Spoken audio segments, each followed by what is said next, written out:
I ended up teaching myself how to play guitar, and then my first band, we saw a band called the Bo Weevils, and I was in a band called the Grim Reapers. I used to go watch these guys at the Battle of the Bands at the Sherwood Lodge in Rockford, Illinois, all the time. And Bunny had a band also called the Pagans. Ooh, the scary And names. Tom was a guitar player. Was this all like Nuggets garage rock? Yeah, sort of. We were all great too. And We sucked. Tom Everybody was sucked. Tom was a at that guitar time. player, and I was the guitar player and a keyboard player in this other band. And we decided, why don't we join forces? And Tom quit playing guitar to play bass with me because I think you felt sorry for me. No, the astute businessman that I am, I saw the writing on the wall. You saw success. I'll do something a little easier. Let's talk about Surrender for a second since we're on It's All Alright. What the fuck is that song about? And why is Kiss in it? Can you imagine your parents getting high, rolling around on a couch, and they're listening to Kiss? That's disgusting.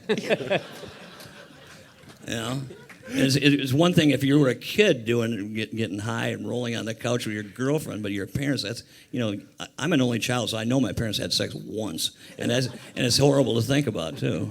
So you're Just like anybody, but the lyric is "Mommy's all right, Daddy's all right." They seem a little weird. Everybody in the world, no matter who you are, you think their parents are weird. It's like it is true.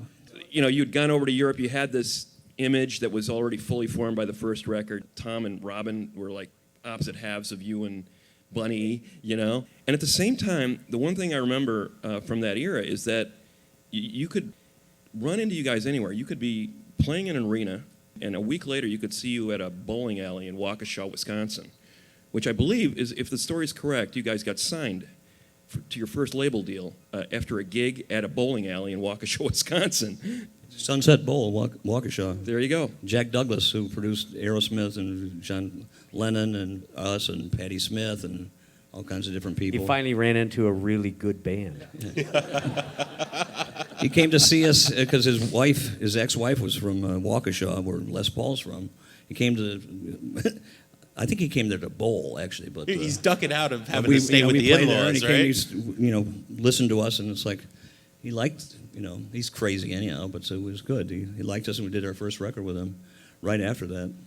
We did 26 songs, I think, in 9 days or something like that. For the first record. The first album, yeah. The Cheap Trick first record was amazing. And a lot of the stuff, you guys have been playing like 250 shows a year, right? Yeah, we wrote songs on the road, We had a car and a little trailer we drug behind it. Yeah. I was the only driver. Yeah, that's true. Rick I drove. drink and drive. It was back in the day when it was cool and legal. Well, and at the same time, you guys would pull up to gigs. I think it was like a Cadillac Brougham or something like that. That's It was right. a We really had good-looking car. White Cadillac. White Cadillac 4-door, and then Yeah. as we started building our reputation and playing places, we'd play 6 nights a week, 4 sets a night. Minot, North Dakota, and we played every place just to play. But we built our reputation over a period of time.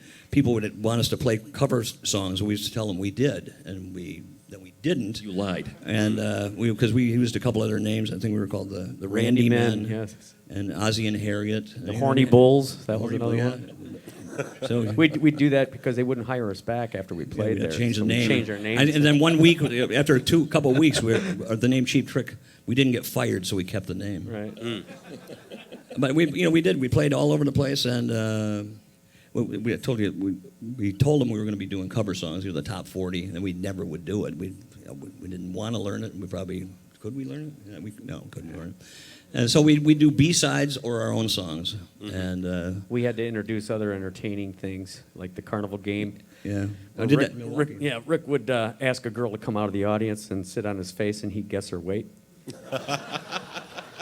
And it really worked. Until one It worked night, great. and I got the weight right, but I smothered myself, and I was in Milwaukee. 4 of you have basically been together since 1974. What keeps a band together?